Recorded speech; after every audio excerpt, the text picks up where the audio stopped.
What is up, guys, and welcome to another video from Sterling Tech UK. Another PC build for you today. So today we're going to strip this Lenovo. Again, it's a scrap PC heading towards the demolition end of its life, and we're going to take out motherboard, CPU, processor, memory and everything and transfer it into this brand new case, which is an RGB lit F3 case. It makes it obviously look a lot better with the RGB lit case, and also it's more modern. The old Lenovo wasn't such a bad case to look at. I mean, it's come towards the end of its life, but it is a bit dated now, with the front sort of mesh panels looking quite old now. So motherboard is still good. It's got the processor and a heatsink fan still attached to it. It's got an 8 GB memory stick in there as well. So we're just going to take out the whole motherboard as we did before and transfer it to the new PC. And we'll try and guide you step by step. Again, the tricky bit is these USB connectors and power switch connectors. It's always a good idea to take a picture as they are now, so that you'll remember where the new ones go in. It'll be a lot easier for you. So let's just take it out for you now. So all the standoffs are now off. We've taken all the screws out. As you can see, there were screws. There was one there, one there. There were actually more in this PC. There's one actually hidden behind the wires right in that one. There were about 6 or 7 of them, one there as well. So once I've taken out all the screws, it's just a matter. This one actually had a plate that was clipped in at the front, where the VGA port goes and the USB ports go and your speaker ports go. So it was a bit difficult to remove. We had to get a screwdriver to basically pry these clips open here. 3 at the top, 3 at the bottom. Once they've moved, hopefully the motherboard should just come out, and the faceplate will just come out as well. We also had to take off all the wiring clips that were holding it as well. I think I'm going to have to move the wiring clips out of the way first before I can take the motherboard out. Still keeping it in place. It's a bit hard to sort of film with one hand, and yeah, that should hopefully slide out carefully. Yep, all the clips are off. It's a bit of a tight squeeze. I've never actually worked on a Lenovo before, but first time for everything. There we go. That's your motherboard that's actually come out. Again, we're going to leave the heatsink and processor already fitted in there. We've just actually added an 8 GB memory stick there. Just clipped it into place and put the wide clips back together again.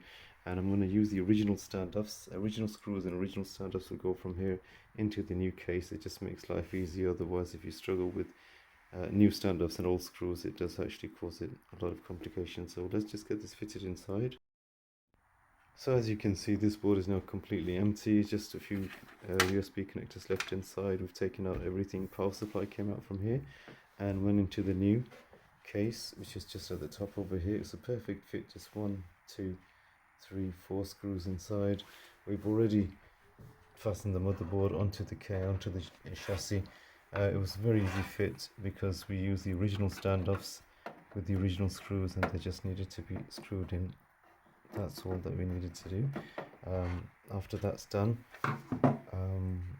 we've added power supply cables. So the connectors were actually quite lucky with these ones. They just about reached. Sometimes, because of the layout of the case, you might need an extension cable, but that's gone in. Yep, just perfect. That's the power supply to the motherboard. This is the power supply to the CPU. That's gone in as well. Next is the hard drive. So the hard drive will just slot into its tray, which is just over here. And there are some screws at the side of the hard drive, just there if you can see. So once it's slotted inside, you'll need a short screwdriver to line them up, and that's it, that's inside. And tighten up the screws. So we've got the connectors here for the power to the hard drive. Make sure you connect the correct way up, so the golden clips will just click onto each other, and that's where your connectors are, where the golden threads are. And if you just slide the connector on top of each other, that's it, that's done. That's the SATA cable. Power cable goes inside there, hard drives inside, power cables, power supply is fitted, memory sticks already fitted, and the CPU and the heatsink was already connected with the motherboard when you took it out. One thing you might have to be careful for is watch out for any cables that might come close to the fan, because obviously they'll clash. So towards the end we'll just tidy it up and remove them out the way, and maybe add a tie clip here at the side so that it stays away from the moving parts of the fan. And that's about it. The next thing to add is just a graphics card into this slot over here, add the USB connectors, and we should be good to go. And the last thing to do is just to put in the graphics card. So I've already taken out the back plate, if you can see at the back over here. That's where the back plate is. So we've taken out the slot over there, and the graphics card will just slide into the slot over here. There is this very small clip at the back over here which you might have to slightly pull with your finger so you can get the rear end of the card to slot in. I've just got a standard MSI 2 gig card, and it's got the connectivities at the front. You can see it's got a DVI, a mini HDMI, and also a VGA connectivity. So you've got all three connectivities there. So this will just simply just slide into this slot over here at the back. You might need to move a small plate to the front. It's just one screw.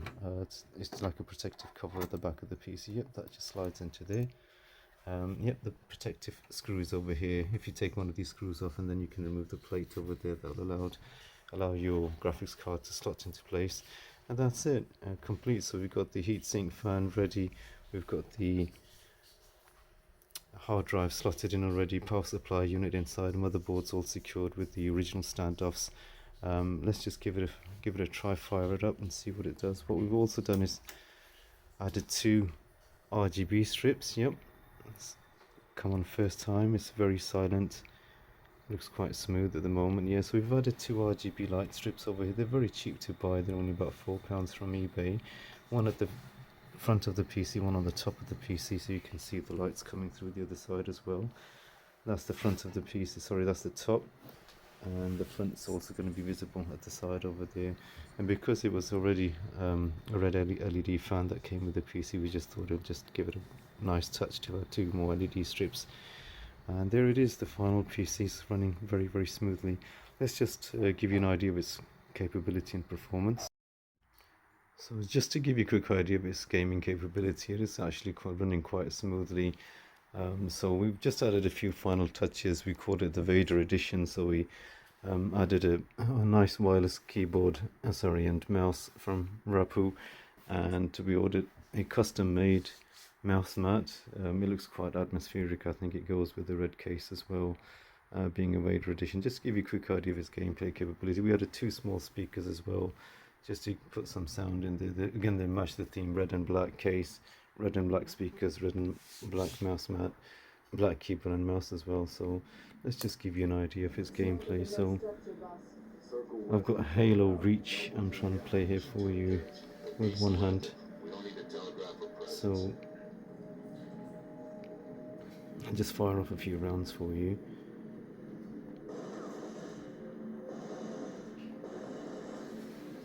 Yep, it seems to be running quite smoothly at the moment. Yeah, there's no jerking, there's no...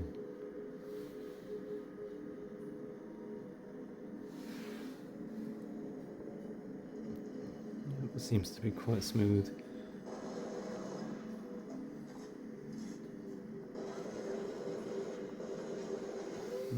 Yep, let me give you a quick idea of a YouTube video on it as well. We finally added a wallpaper to go with it as well, with the Darth Vader edition, Darth Vader theme. I'll just play a quick video on YouTube to give you some sound and picture quality idea. Again, remember, this all came from something that was just a scrap PC ready to be thrown away.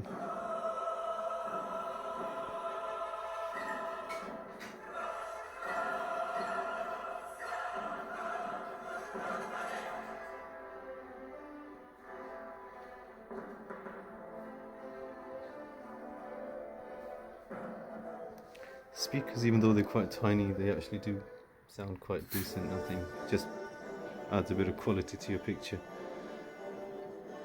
and your sound quality. I think it's running quite smoothly. I'm actually playing the game in the background as well. Halo's still on in the background, and no issues with picture quality or jerking or anything at all.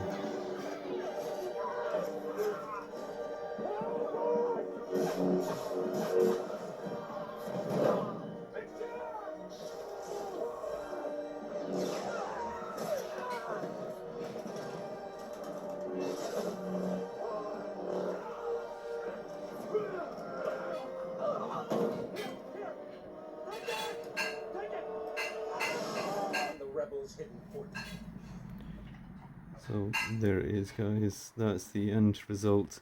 I've played quite a few games on there. I've played Left 4 Dead, Tomb Raider, Light Matter, Call of Duty, and they all play quite smoothly. End result, yep, we've got a nice RGB PC that was ready to be thrown away. All working smoothly inside. Very, very silent, very smooth. Gameplay is good. Picture quality, sound quality, as you've seen, is quite decent. Thank you so much for kindly watching our videos and for subscribing to our channel. A very special thanks to my young drivers. Please look after yourself and thank you for your generous support. Have a lovely day.